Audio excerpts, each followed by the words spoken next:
So welcome back, Internet. It's my great pleasure to introduce Nara Figueiredo. She works at the Federal University of Santa Maria.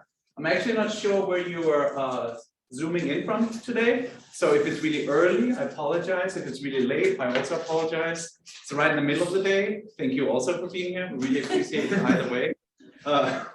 I ran into Nara digitally because I did a conference at University of Wollongong, and we were talking about 4E, cognition, and social justice, and suddenly there was just dance on the Zoom, dance, and it was really, really exciting. And I said, oh, we gotta have her come in and talk. And if I remember correctly, this is also involved with the Linguistic Bodies project that we've been talking a lot about here. We have several people here who's been working with that framework, so it all fits right in. So very excited to have you. So please go ahead and take it away. Thank you so much for being here. Thank you. It's nice to hear that there are a lot of people that are working with the linguistic bodies as well. So a lot of what I'm going to say today will probably be repetitive of what you guys are working with. But well, I hope you like it anyways. I'm gonna actually tell you what I've been researching for the last few years. And I'm going to focus on how improvisation fits into it, because my main focus is the emergence of meaning, and I'm trying to equalize intersubjective meaning with the emergence of symbolic meaning. So that's the focus of the research. But then improvisation has it's a big part of it. And my main question now is the search for an enactive research methodology. But this is still a question, so I'm just gonna use the space here to invite you to explore this with me a little. So I'm counting my time here just for you to know. And this is how the talk is divided in 3 parts. And I'm gonna focus on 1 and 3. My main question is how can we investigate language from an enactive perspective? I have suggested that studying improvisation and other artistic processes is good for us to better understand the notion of participatory sense making. One of the reasons is because sophisticated artistic practices are the mark of humanity. And why sophisticated? Because there is debate on whether some animals, some birds who build nice sculptures for their mates and for looking for females and so on, if this is not also a kind of artistic practices. But then another question is, how can this investigation help us with verbal language? And so I started a different approach coming from a different direction, in which together with a few people, I proposed that we can have an action-based explanation of the emergence of symbolic meaning based on the evolutive and tool using and no, the word just came off, but well, so this is another branch that comes into the research, and this also leads me to the central question of, well, if there are so many things involved, if we are considering things as systems that we can approach from different angles and different directions, how are we gonna, pick research methodology? What is going to be a good research methodology from an enactive perspective? So this is how the talk is structured. We start from the idea of, I'm just not seeing everything here, but okay. We start from what language is from the enactive perspective, and of an understanding of verbal language as sedimented norms. So I'm just going to explain a little bit the concepts of the enactive theory. I hope that's not too repetitive. Then I'm going to present a few reasons for studying simple modes of interactions for specifying participatory sense making. And here I give the example of the improvisational practices and how they can help us find general notions and expand the theory and expand our understanding of participatory sense making. And then I'm gonna skip this part of the verbal language because I think maybe that's not the focus here today for our conversation. And then I go into my questions about the enactive method, what it means that we have a dialectical approach in the enactivist theory that is not reductionist, it's not holistic. And I'm going to talk a little bit about a few experiences and the many dimensions that I think we have to consider. Right, so linguistic enactivism is a theory of cognition that expands and deepens enactivism and offers a fully embodied and fully social treatment of human language, connecting dynamical explanations of action and perception with language. So the idea here is that it deepens the notion of sense making, that it's something that every living being makes when living, and brings it to the participatory sense making, right? And the whole theoretical model starts that from this notion of participatory sense making. Right, so that's the model. These are conceptual steps, right, that are broken into two sides each. Each side is a tendency, an opposing tendency, and there is a form of tension between these two opposing tendencies. This is why this is called the dialectical model, right? So in an interaction, we have individual norms and interactive norms, and there is a tension happening between these two. And our resolution of these tensions is what leads us to our next steps, to our next actions in the interaction, right? So there's this whole conceptual model of how our participatory sense making happens, how we make it happen, and it ends with the notion of the notions of incorporation and incarnation of acts and moves, which is, in short, the idea that we make ourselves out of others, and this process, this agency of ourselves, is the management of this tension between just incarnating, just mimicking, just bringing about others' actions and moves and ways of saying, and incorporating actions with our own styles. And that's actually why I was asking a question to Matthew yesterday about the styles, because that's what I had in mind when I was thinking about incorporating, but with our own styles and how this is pervasive in our lives. Well, why am I focused on incorporation and incarnation here? Because this is one of the examples that I'm going to use when talking about improvisation later on. Right. So if we are enactivists and linguistic enactivists, more specifically, we take the idea that the minimal unit of analysis, methodologically, right, of any cognitive act is the intersubjective relation of the agent with others and its environment.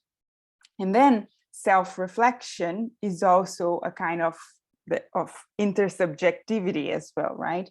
Inner narrative as well.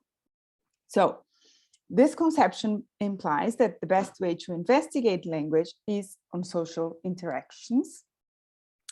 And we take language as a dynamic interactive practices, verbal language as sedimented social norms. Start from the idea that in exploring the ways in which we interact, we will gain insights into the workings of language. And the aim is to further specify the notion of participatory sense making in verbal interactions. Right. Okay, so if we assume that most of our non-lexicon actions are linguistic, which is shown or suggested in the Linguistic Bodies book, if we assume the idea that social interactions are the best settings to investigate language, and also if we assume that it's good for us to start investigating simple cases, and this is inspired by Wittgenstein when he says that it disperses the fog if we study the phenomena of language and primitive kinds of use, in which one can clearly survey the purpose and functioning of the words, then we can look for aspects of participation in any kind of interaction. And simple here or primitive here means not very complex. And a non-verbal interaction is also linguistic, and it's less complex than the verbal interactions. Right. So I don't know where to put this. I'm going to take this off. Okay, sorry about that. Right. So a few specificities of situated compositional dance improvisation. It involves high levels of exploration of interactions, which may make it more clear to us what is involved in the significance that emerges from utterances, utterances being considered here as meaningful acts, right? It is non-verbal in most cases, although it can include verbal actions depending on the proposal, and that would make it more simple. It involves advanced, highly trained linguistic bodies. And this is good because it's a different context of developmental psychology, for example, because a lot of many studies are made in developmental psychology that are considering interactions with pre-linguistic or pre-verbal, let's say, pre-verbal people, beings, subjects. And this is a different setting. We have highly trained linguistic bodies. It's not on any other context specific for investigating language as a specific phenomenon. So it takes language as a general part of any interaction. We don't have a specific aim of communicating or of making the other person perform a certain act or something like that. And it's not an everyday task related. It's not a means to anything. One of the things that Wittgenstein says as well, the aspects of things that are most important for us are hidden because of their simplicity and familiarity. One is unable to notice something because it is always before one's eye. So in our everyday tasks, we just don't notice some specificities because we are too used to them. Right, these are specificities of these practices. Here are some reasons for investigating situated composition in dance improvisation. Well, it is a dialogic act, a social interaction, and this is what we are investigating, right? It doesn't involve all the complexities of lexical interactions. It can be analyzed also by means of observable objective elements, such as weight, strength, time and space proportion, fluidity, contact, and so forth. It shows important similarities with the concepts proposed by linguistic inactivism. And this I'm inspired here by the work of Professor Lydia Moraes. She's a choreographer, and she proposes that there are three I'm calling them kinds of participation or kinds of improvisation happening in situated composition and dance improvisation, which are imitation, contrast, novelty. I also suggest that we work with the idea of continuity. And I think this could be aligned with the incarnation and incorporation tension. So we can understand imitation in dance improvisation as a tension between incarnation and incorporation, depending on the repertoires of each of the participants. So this being a reason and also a bet is that kinds of participation first identified in improvisation can be further explored in lexical interactions. So that was the hope. So we started evaluating or analyzing, analyzing this show called Loop Loo from the 605 Company in Canada, presented at Push International Performing Arts Festival. And one of the reasons for this is because it resonates a lot with the inactive ideas of being vulnerable, being at risk constantly, and trying to, make sense together, cope with change together, and in our very interactions. And we started analyzing this video to try to identify the concepts of the model in these interactions. And this, I'm going to play it. It's a 30-second part of the show. This is in the very beginning. There are sometimes repeating sentences like, we're coping with change together. We are creating, I don't remember exactly, but there are a few sentences that they repeat while they do that, but it's not a verbal interaction per se. It's just it's just the movement improvisation mostly. Okay, I'm just going to play it again because it's very fast and short.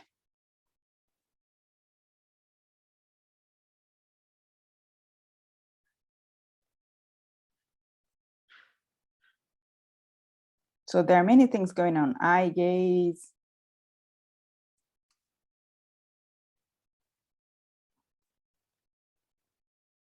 bodily distancing and personal spaces.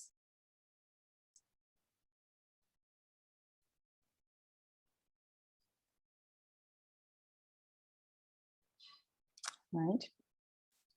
Okay, so these are some concepts that we started identifying, so we can see the spontaneity and sedimentation of acts and moves, partial acts and social acts, regulated and being regulated, regulating, incorporation and incarnation of acts and moves, coordination and miscoordination of actions and moves, exploration and expectation, ignoring and indulging, rhythms and timing, mutual recognition, and regulatory markers. And this is how the visual analysis should be once it's ready. So here we have incorporation or incarnation of acts and moves, and this is going to be defined by the history of interactions between those participants, as it's in this part is in the very first minutes of the video. I would tend to call it incarnation. But also there was another time in which the same show was performed one day before. So I think we would have to watch that before we settle for this. So you can see that this person here, our arm, and makes her knee flexible a little, and RV comes with her and does a similar thing. They take a few steps together. So we would say that RV incarnates, moves, acts actually from RR. Okay, and this is regulating and being regulated. You can see that CL in this sequence of scenes extensively regulates and kind of controls the position of RV. So this is what we started doing with this video, and there are more sophisticated relations that we can see that are hard to pinpoint and hard to conceptualize. One of the things that we notice is that people always seems to distance before they come close again. And one hypothesis is that, well, this might also happen in group social interactions, when, for example, we are in a bar with a group of people, and you want to, say something in that conversation. You suddenly wait for a cue. So in that moment, you were somehow distancing from the focus of what is being said precisely, to find a space, find a temporal window to speak or participate in a more active way. And this is something that we do or hypothetically do mostly automatically. So in thinking about these ways of distancing in approximating, I thought, well, this might be said somehow or somewhere in the book. And I searched for it, and there are very, very few passages, 2 or 3, in which they mention this interplay of distances. They call it interplays of distances, spatial distance, distance of familiarity and intimacies, and temporalities, rhythms, entanglement of time scales, and so on.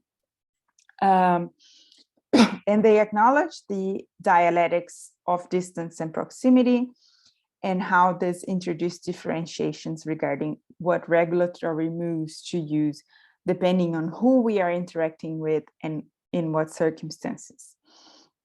I would like to propose a more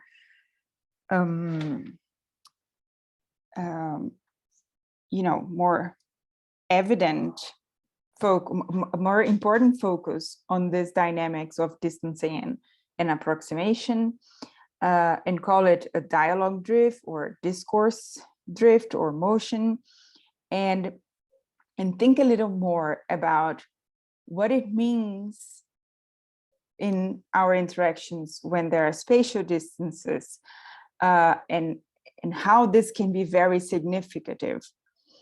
Affective distancing and approximation, and how this can be identified in our interactions.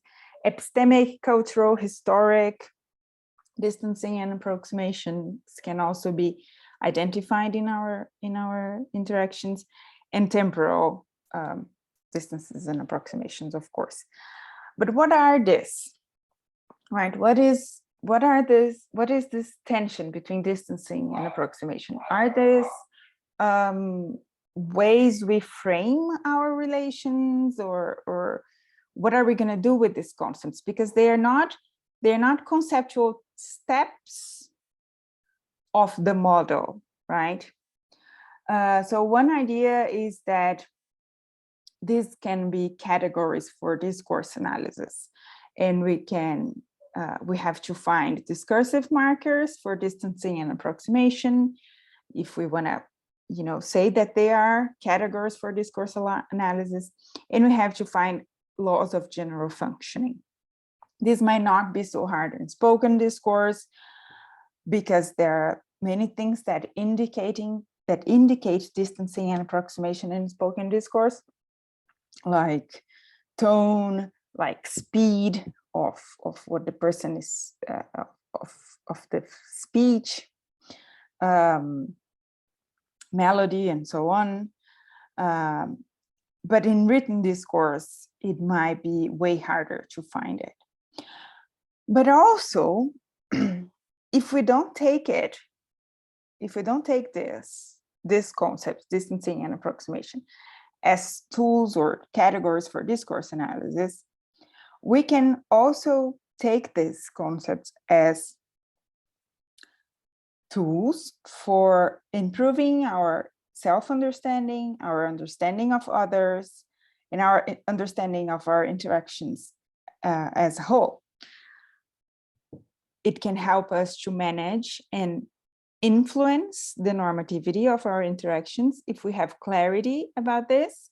So if I have this concept and I notice, for example, that the person is getting distant for somehow, either effectively or epistemically or so on, I immediately flag this, and I immediately can think about strategies to try to compensate.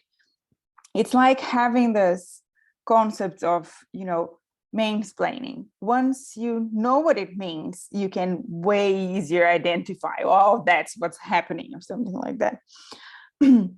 Okay, and having these concepts can contribute to social awareness and cultural evolution. So that's again, I think, of this kind of understanding and of using, or not using, but in taking improvisational practices to better understand our participation.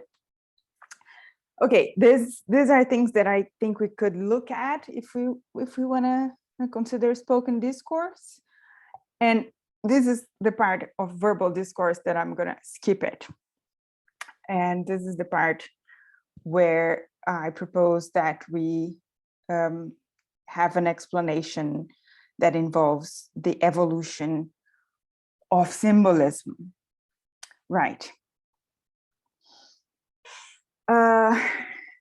So I'm going to talk a little bit now about methods.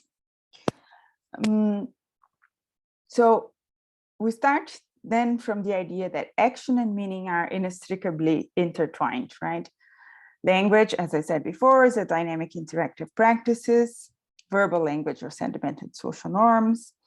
But again, how can we think of a minimal unit of analysis for verbal language if we posit that the minimal unit of analysis of any cognitive act is intersubjective? So there is a huge challenge there, right? Between, as if it's two realms. So even if we have an evolutionary explanation for the emergence of symbolism, how does this help us with having an enactive linguistics or, an enactive method? So I started looking at, okay, what is specific about the enactive method? We need an investigation that is always concretely situated and self-grounding. And our attitude as researchers is one of knowing as engagement with our subject matter. Our chosen method is dialectical, okay. And we need to search for the clarification that acts, skills, actors, and interactions, how they are to be conceived as co-emergent categories. Right, but how do we put this together? What does that mean if we want to, if we're thinking about a methodology, right? One thing that is very important is that this concretely situated and self-grounding activity of research and of investigation, so whatever the methodology is, we have to take into account that we are dealing with entangled processes, right?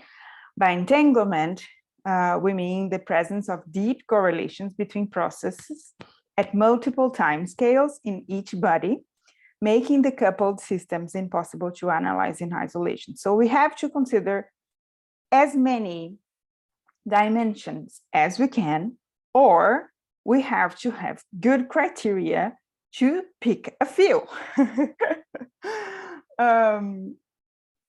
Right, so I started looking at what are the proposals we have so far, right?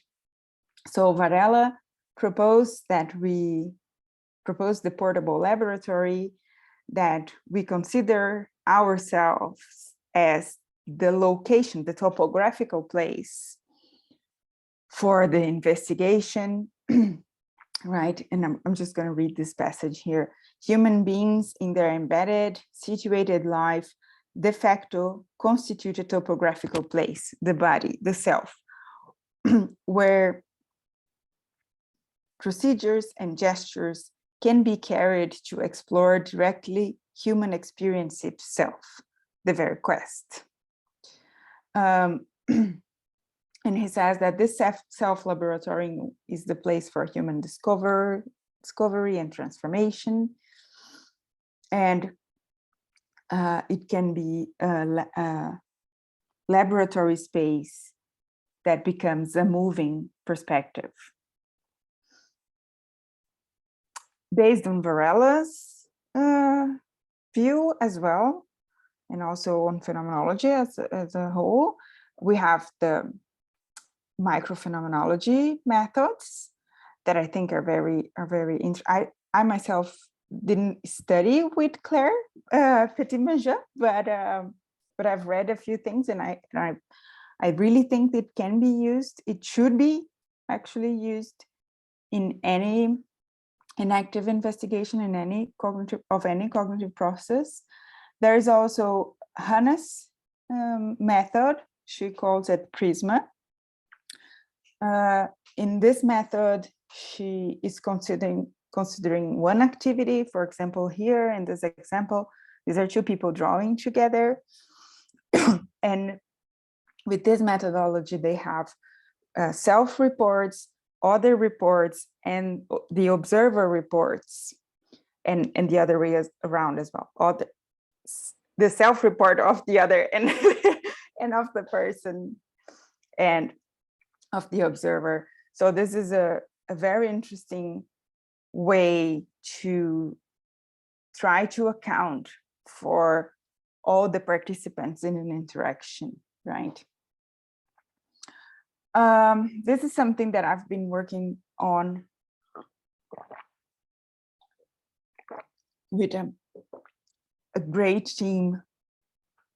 So we are based on Lisa Nelson's tuning scores. These are improvisational practices to explore the body movement and the relation with the environment and with others. So we base our investigations on her views and also on João Fiadeiro's proposal of the interaction between participants involving objects and in a defined space. Here, each table is a defined space. And here, these are three participants of an interaction, and how, and the observation is how meaning emerges there. So here we have body, environment, and intersubjectivity. Here we have body, environment, intersubjectivity, and artifacts. And then we also have a verbal practice of improvisation. And we're trying to see what is, if there is a line there for how meaning is constituted. But what is most important here in this work, that we take improvisation and dance in general as research itself, and not as an object of research, not as something that a third person scientist will measure and quantify and something like that. It must be something that it's also done by the first person, who is the person investigating the very phenomenon, who is the scientist. And I think this is also something that someone said yesterday, perhaps it was to Matthew, that what do you mean when you say dance as a tool? And I couldn't get the answer because there was a lot going on around me. But this is something that would be nice to focus on or to talk about in our after the talk. Okay, so, and these are just enactive friendly experiments that I wanted to put together and to try to pick what is enactive here, what is specific of the enactive methodology, right? So acknowledging the importance of the hand movement and gestures and how they together create our meaning. So this is one move to get away from that picture that meaning is in the words that we say, right?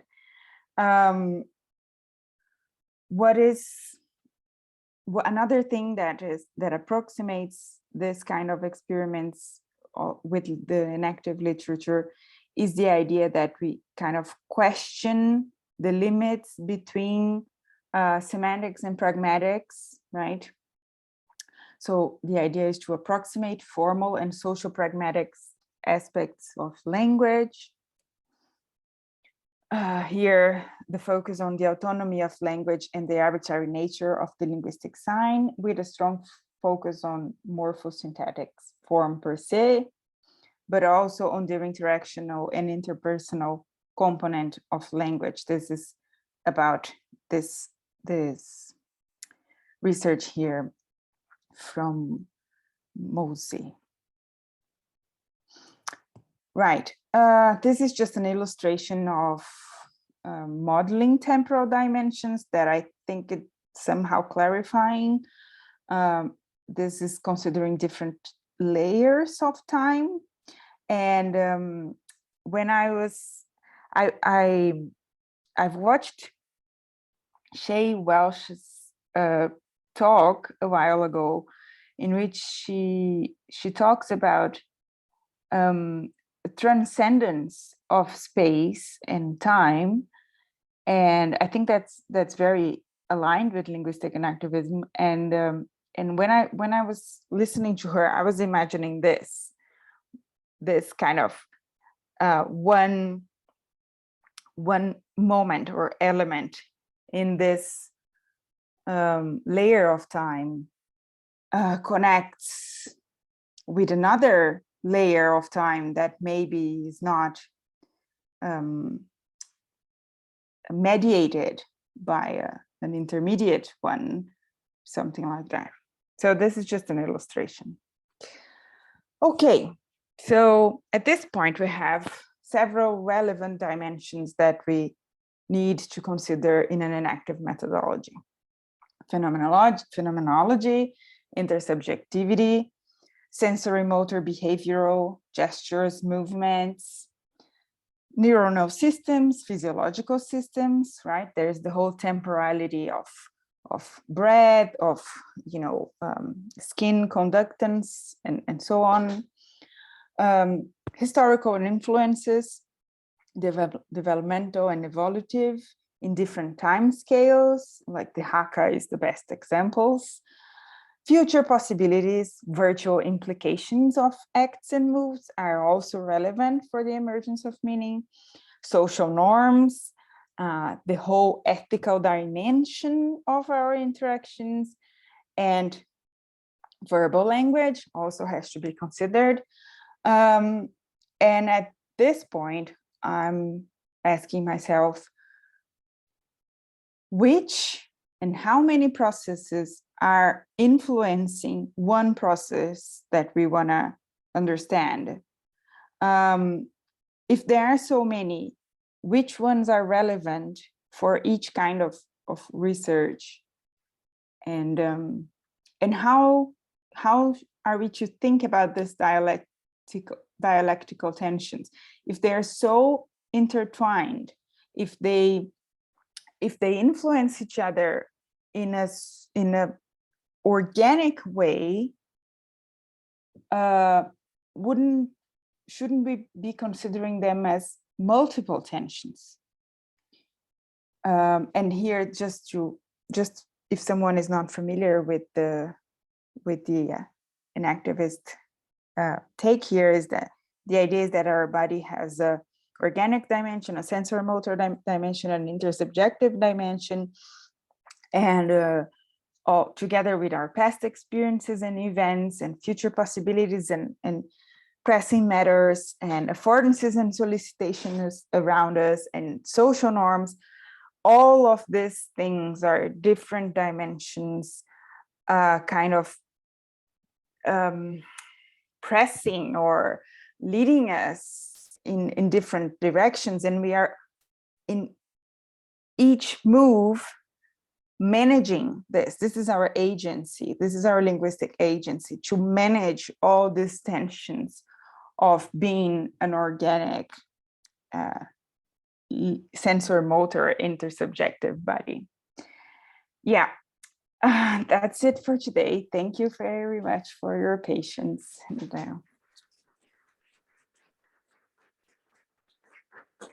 Thank you so much, Nara. That was incredibly rich, right? So everyone's like here right now humming with resonance. So we're going to keep it like we normally do. So we'll start with the internet. The internet can ask questions, and then we'll move into the room. And we ask you again that we got our poet is added again. So beyond poetry, if you can type your questions, and then Nara can choose the questions you want to engage with. I think the list is getting bigger and bigger. Yeah, yes. The list is getting bigger every time. So that's cool. we're keeping track here. That's great. Cool. I like it. Yeah, so we'll just give people online a second to formulate their questions and go through the work of actually typing it. Yeah. Speaking of sedimentation, Kieran's sedimenting. Right. Talk a little bit more about the difference between incarnation and incorporation. Good. Well, the basic definition, but that's very what is it, shallow. It's like, well, when I just mimic, I'm incarnating. I'm putting someone else's action in my own body. That's what incarnates mean. When this becomes something that I use, like becomes part of my repertoire of actions, this is an incorporation. And mostly in incarnation and incorporation are susceptible, is that a word in English? To style, right? To doing it my own way, with my own body, with my own conditions, and so forth. But then there is a whole loop going on there, because it's not only I incarnate and incorporate, but also the other person, and then me again, and then the other person again. So, for example, if you're talking about family members, if you're talking about close friends, or even not so close, if you're talking about romantic relationships, when you notice that you are becoming a little bit of the other person, and the other person is becoming a little bit like you, but then again, we are not like this if we are not together. It's like we are kind of one constructing its being with another all the time. So we are co-constructing ourselves together. That's the main tension between incarnation and incorporation happening all the time. There's a written passage about this that says it a little better than I did. I think I can find it and send it to you. I I would like to make some comment because we are both Brazilians and these words in nice. Portuguese, yeah, these words in Portuguese it sounds and mean totally different things. And this is one of the difficulties I have here in Brazil when we're going to use this word, for example, embodied cognition. I don't like this word embodiment, but it means that something happens that it was not there yet. So I was thinking about incorporation and incarnation, not as practice of embodiment, but as practice of bodying something. The bodying as a verb, not as a noun, doing something. So it's a kind of, in our language would be corpar. So incarnation and incorporation would be two aspects, so two ways that the body enacts to bodying itself, its own consciousness, its own subjectivity, its own affectivity, and in relation always with the environment. I don't know if it makes sense to you. So just thank you for your speaking, for your talk.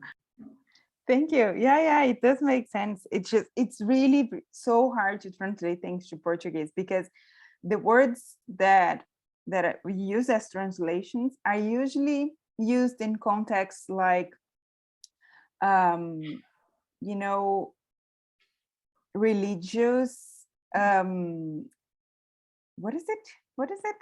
When you have, for example, if you receive a spirit in your body. So these words are yeah, they're used in this context of being possessed. So it's really hard to translate. I do see what you mean, but I'm not sure if it's conceptual change, like, so okay, we are saying an activist, it's not embodiment, it's bodying, and there is a difference, a conceptual, it's not just a matter of words, there is a conceptual difference. I'm not sure, this is not what you're saying, right? Or this is not what you're saying, is it?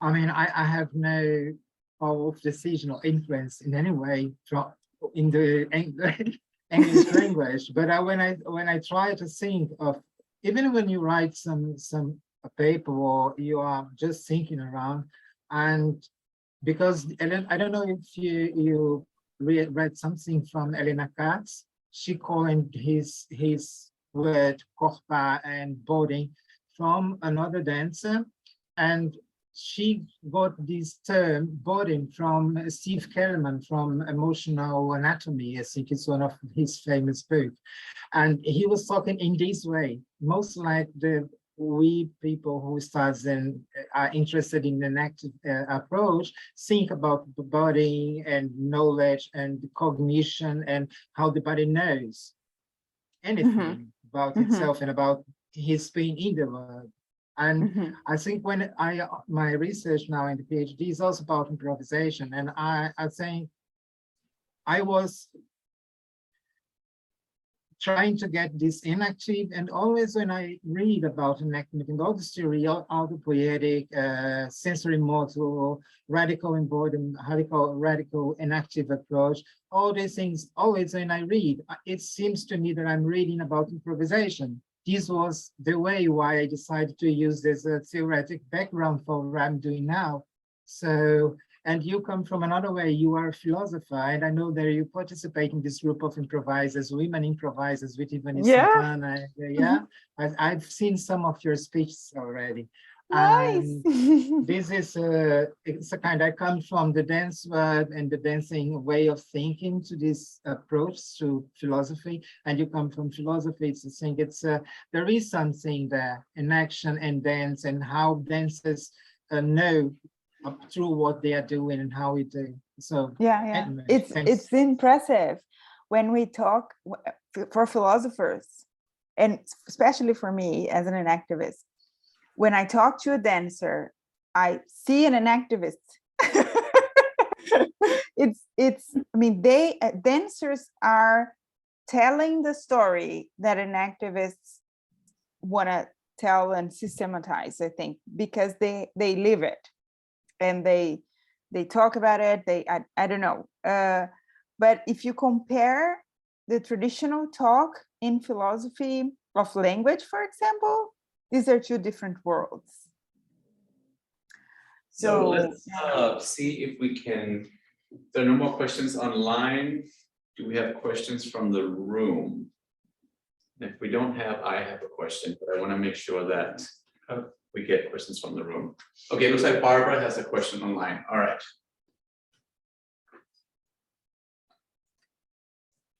Yeah, I love the video and the analysis, spatial relations, eye contact, etc. I couldn't hear the sound of the video. You mentioned there was a text. Yes, this video didn't have the sound, the original sound, because it was just a cut from my screen. They had this kind of, there are a few sentences. One was, we are practicing change together. We are coping with change. So these were like 5 similar questions, similar sentences, sorry, that they were repeating in a kind of mantra system like that. So those were not verbal communications. Those were just, I think, restating why they were there, what they were doing, over and over, the same sentences. And I didn't feel the need to consider them as part of the interaction, because they were not being, I didn't see on the video people responding to the sentences. It was just a kind of general mantra. Yeah. Okay. So thank you, Nara. That's super duper rich. And so I have a little bit of a technical inactivist methodology question, right? Because there has been a lot of talk lately about the minimal unit of analysis, right? And that's something that you mentioned throughout your talk here. And I really like this idea of the minimal unit of analysis being the social, right? So you have to think subjectively when you do cognitive science. But if there's a problem here when you want to speak to other scientists, right? Because inactivists also want to talk about the culture around you and other people and the extended space. And so you get a minimal unit that's huge, right? It's not minimal anymore. And in fact, you run into this problem. It's like, okay, so where do you start your analysis? Because anytime you pick something, then you have to do all these other layers, right? And so so what even is the minimal unit anymore if you do all the 4 E's and then the extra E's that they started at, right? We're just drowning in E's now, which I love, but where do you start, right? It's like the minimal unit is this big now. Yeah, I think you're absolutely right. I think the way to go, but that's very speculative. So the utterance is still going to be the minimal unit, right? A meaningful act. But then again, objects placed in a room can be meaningful, right? So the very notion of utterance is too broad. So one of the things they say in the book is that every epistemology or every science, everything that is trying to understand ourselves or our relations with the world or the world is a kind of is a framing, right? Every attempt to understand is a framing that will necessarily exclude things. So if you think about a system, so the example of the engine in the car, you can zoom in and you can consider the oil, the small pieces and the screws and go every time, always, zooming in. But you also have to consider the engine in the car and the car in the traffic and the pollution and how this is affecting our atmosphere. And it's a whole system. It's so big. And every framing is kind of, okay, this is what we're looking at, and this is what we are not considering. But there are several dimensions in this. There is the physical dimension, and especially with intersubjective X, there is like social norms and everything, and affective, and so on. So we have to at least account for those things that we elect as the most relevant things. But then what are going to be the criteria to elect these most relevant things? It also depends on our aims. But this again only shows how much us as subjects are creating the things we are studying. Well, it's a trap.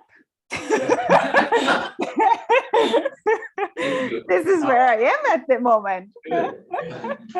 Do we have, I have a follow-up question, but I want to make sure that I get people in the room. So if you're still, I can ask my follow-up question. Okay, so I'm asking this question because one of my students is in the room. You can't see her right now, but she's sitting over here. And she's working on causation, right? So this one's for you, Mingxi. So I wanted to ask if you think then that we should sort of get rid of the distinction between causation and constitution, right? So there's been a lot of talk about, you know, the difference between causality and constitution. And so if we're doing these, like, you know, nested frames that you were just talking about, it seems like we could just get rid of that distinction altogether, right? And maybe that's the way to help us out here. Yeah, I like the idea of getting rid of it. I've myself got already entangled with it several times because let me see if I recall it now. I remember not being able to determine if it's causal or constitutive, and not being able to give criteria to determine that. I think one of the ways would be, okay, we should not deal with this categories anymore. This is gonna mess up with a lot of people that work with causality, right? So we might want to avoid fighting everyone else. So one way to go could be like accepting that frames will allow us to talk about causality.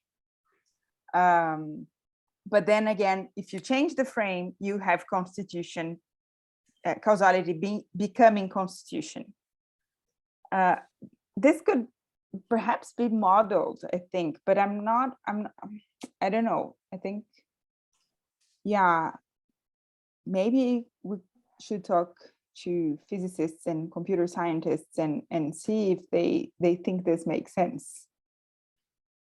I just feel it does, but yeah. I don't know. I hope this is somehow helping.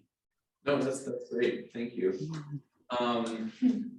Any last takers? We have less than a minute left, so okay. Well, thank you so much, Nara. We really appreciate it. That was super duper rich. So let's give her a big hand. Oh.